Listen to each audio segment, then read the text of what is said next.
Okay, hi guys, Stava Beaver here.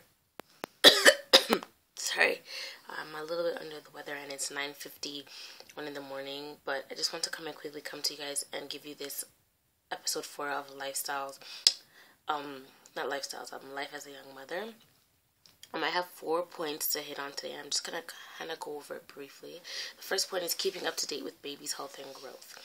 So right now my daughter is 4 months, and she's like partially awake now, but she's 4 months and she is doing pretty well, to be honest. She's been doing pretty well. She does have minor body eczema, like a little bit on her face, on her stomach, on her back, and on her thighs as well. But she's been doing okay. It hasn't been like horrible or like extremely dry. I got a medication from her doctor and I apply it twice a day, and I'm also using Aveeno. I'm also going to start using oats. I don't know if you guys know.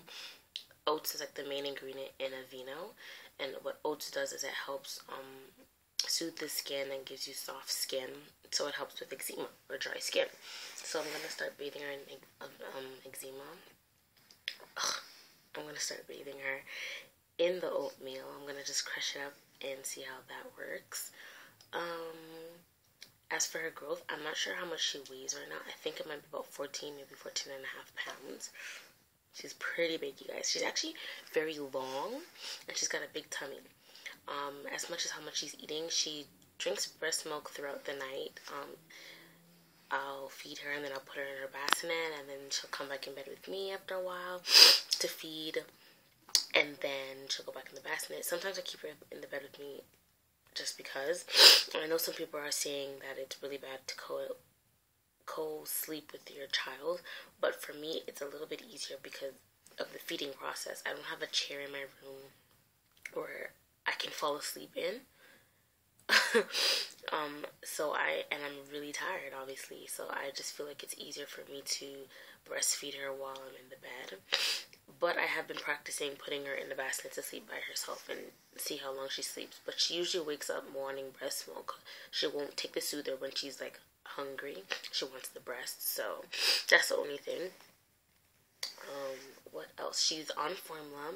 She drinks up to 8 ounces, sometimes not the whole full 8 ounces in one sitting. She'll drink about 5 ounces, 6 ounces, sometimes 7, but I do put 8 in the bottle just because, let's say she'll drink 5 now.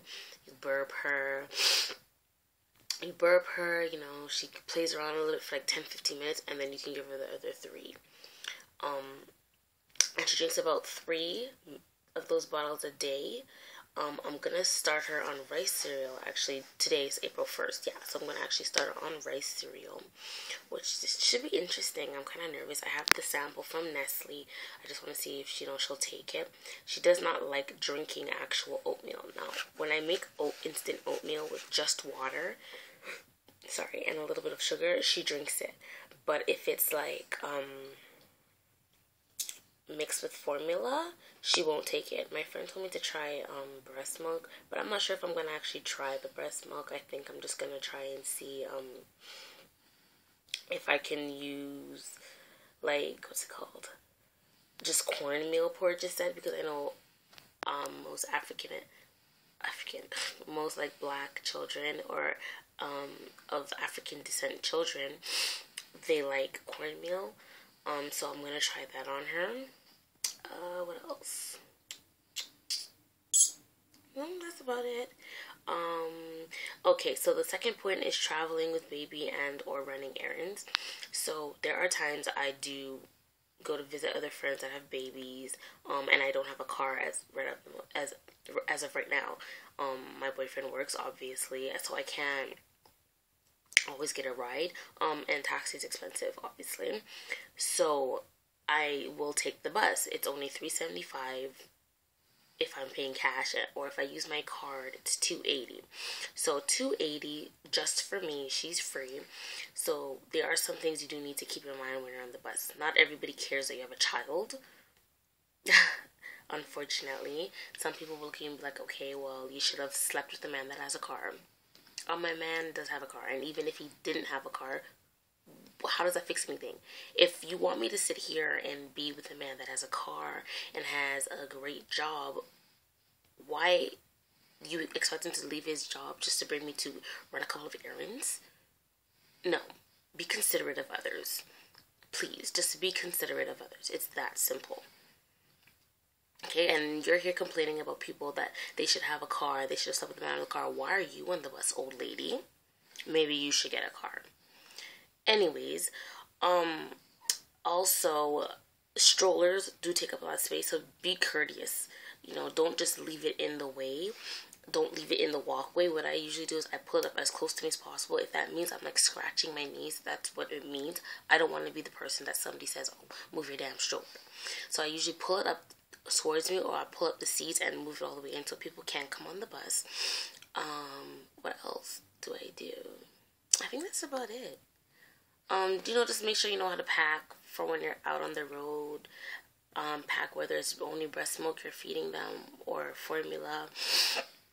I also like to pack a bottle of sugar water, which is like water and a little bit of either honey or a little bit of brown sugar in it just for taste. I haven't put on apple juice just yet. And I pack one of those bottles, one of the sugar water bottles, depending on how long I go out. So either use your 1 or 1.5, and which would be, and one bottle is 4 ounces. And then 2 4-ounce or 1 8-ounce of formula, and then I'll breastfeed her when I get to like a public bathroom, and I would use like a blanket obviously to cover myself. Some of them have the sections for where moms can go in, not all of them do, and that's where I would feed. Make sure you have enough diapers. When I go out, I usually carry up to 4, maximum 5. I usually don't use all of them. I may even only use 1 or 2, because majority of the time they fall asleep. Now she's getting a bit older now, so she doesn't sleep as much during the day. But if she does sleep during the day, while you're out, that kind of, you know, helps you to do more stuff without her fussing, him or her fussing, and stuff like that. Okay, so the second and third point are shopping for baby and happy thoughts and positive vibes. Shopping for baby, I just want to say this quick note. My daughter's 4 months, so she's in the size ranking of 3 to 6 months. So that's her size. So I no longer buy 3-month-old clothes. Some of her 3-month-old clothes she does still fit in depending on how big it is. But I don't buy any more 3 months clothes. I buy only 6 months. Or if the store has she's waking up. Or if the store has 3 to 6 months, I'll buy that. And that's where it ranges. Now, some of the clothes are going to be kind of big. But that's normal. They don't come with 4 and 5 month clothes, so you kind of have to work with it and work with what you have. And just happy thoughts and positive vibes. You know, just make sure. She's going to scream. Just make sure you're around positive people and you're thinking happy thoughts, because your child does feed off of you. That's all I can really say now, because she's going to start freaking out. She's hungry and she wants to change. Thanks so much for watching, guys, and stay tuned to my channel for more videos. Bye.